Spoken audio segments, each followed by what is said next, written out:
Jaké hromadné foto. Hele, tak jo. Kluci budou ke mně a Holvíková byla ta první. Jo? A teďka snáze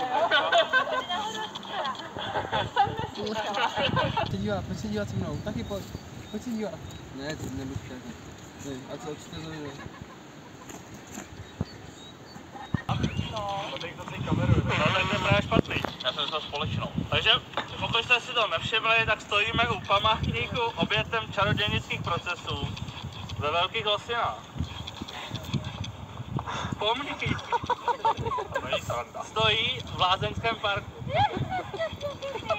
Zhruba v místech, jo, takže někde tady, tamhle vidím ještě kus čarodějnice vzadu. V období mezi lety 1679 a 1686 bylo popraveno 36 odsouzených v čarodějnických procesech. Kniha umělecky popisující tyto skutečné události s názvem Kladivo na čarodějnice. Správně, děkuji.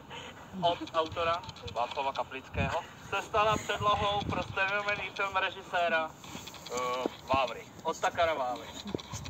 To je všechno. Děkuji za pozornost. Tuto informaci vám přinesl server turistika.cz.